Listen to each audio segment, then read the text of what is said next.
Morning, Andre. How you doing? All right, brother. What's up, man? How are you?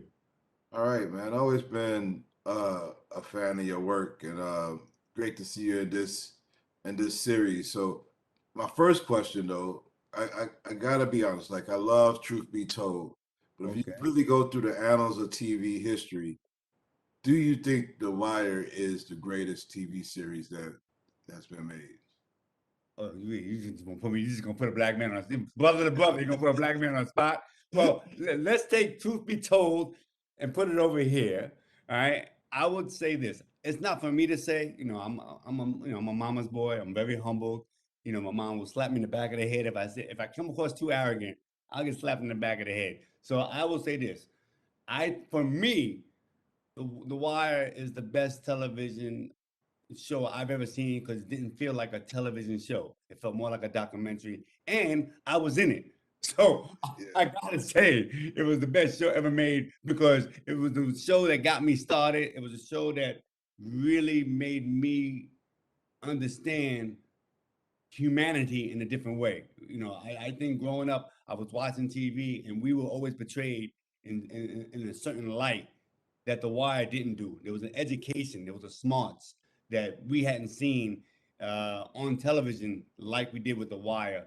And the range was great. Like we had Glenn Turman, and then we had a young kid who never acted before. So to see that kind of a range of artistry on one show, it was special. So, a lot of people love Breaking Bad, a lot of people love Sopranos, and I think what's great about television or any kind of art form is that it's subjective. But me personally, I thought, I think The Wire is the greatest show, but I can't say that. I'll let you say it, and I just won't disagree. How about that? I can't disagree. You ain't wrong, but I'm not gonna say it.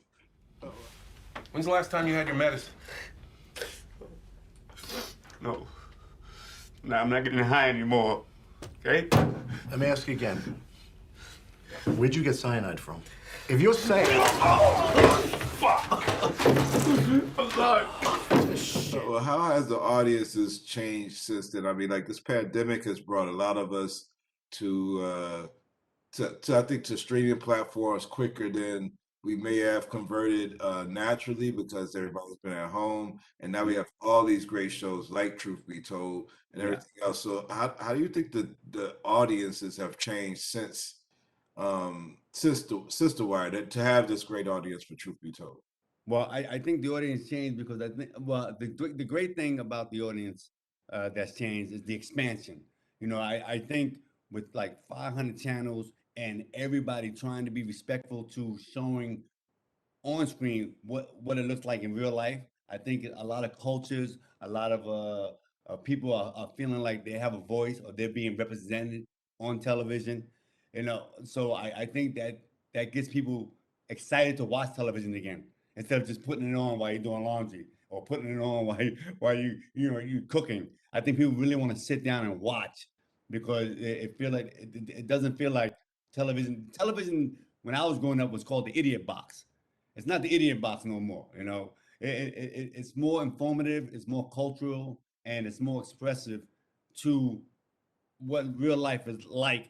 And so I think the audience is expanded and they appreciate television a little bit more. Now, on the same token, I think people will watch television a lot quicker. Like I don't know, my lady liked to binge watch, and I by a third episode, I don't even know what I'm watching no more. And I think people, I think people want to finish it before they really, digest it. Yeah. So but again, I maybe I'm just talking. Oh, maybe they digest faster than I do. I need a minute. But the audience is very much aware of what's going on, and they take it in so quickly. How- I was gonna ask how much do you have to get into character for this role? I mean, you play a lawyer and you also play like a biker Yeah. in Oakland. So I mean, did you really have to get on a bike, or do you ride Hell the bike yeah. already? Hell yeah. I had to get on a bike because, that was as a little kid when you wanted to be an actor, that was the dream that you'd be able to try different things. I got my motorcycle license right away when I found out, I was playing Demetrius, and he was part of a motorcycle gang. I was excited to learn how to ride a bike. And so, you know, I definitely learned how to ride a bike, a motorcycle, and you know, like my character's first episode that I show up, I'm wearing a leather vest with no shirt on. I mean, come on, man. It's me and Lenny Kravitz. We the only two that ever pulled that off. So yes, I was very excited. And now Lenny Kravitz and me talk all the time. We're doing push-ups, we're singing, we're doing duets. You know, I'm in rare air right now. Yeah. Look, okay, I know you're not feeling me, all right? But I am good at what I do, unmatched. So I can give you a little advice. They say criminal law is bad people at their best, and divorce law is good people at their worst. So if you still love your husband, you're gonna keep trying to please him to get him back, and he's gonna steamroll you. That's not. Hey, you need to get a formal separation agreement. Otherwise, he can go after every single penny you make from now until the judge signs the decree. Ingram would never do that. My dear, never. Never doesn't exist in a divorce. You know, when we were kids, you used to always have your hair stuck in those little romance novels with the castles and knights and all that shit on the cover. You remember that? Well, why don't we think of a separation agreement as putting a moat around your motherfucking money? All right? All right. And I know like your movie career started a little over 20 years ago. I know Shaft. There's no need for that. Don't put the age in it. You see the gray hairs. You don't need to put the age into it, my brother. Come on. I've been in the game for I've been in the game for a minute. You've been in the game for a minute, but I mean, I gotta also ask, like, to look at the alumni from the said the Wire. Look at all the things you guys have done, including the late Michael K. Williams and Michael B. Jordan and Mac Wiles and all the great actors. Did you guys ever just look back and see like how that group of actors have like had these flourishing careers and all these different things, and just be able to reflect on how great of a group of talent?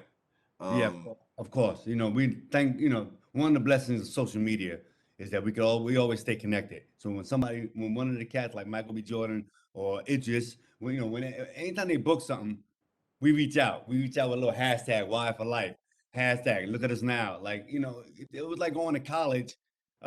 We did 5 years in Baltimore, and then after that, everybody went to do their thing. But we always check up on each other, and we're there for the good and the bad. You know, it's a family. So when you don't get apart, or when you're going through personal times, we're there for you. We're there to look out. We're there to hold you up, because you know it's a special moment when you share emotional journeys as artists do on set and on camera. It's kind of personal, very quickly.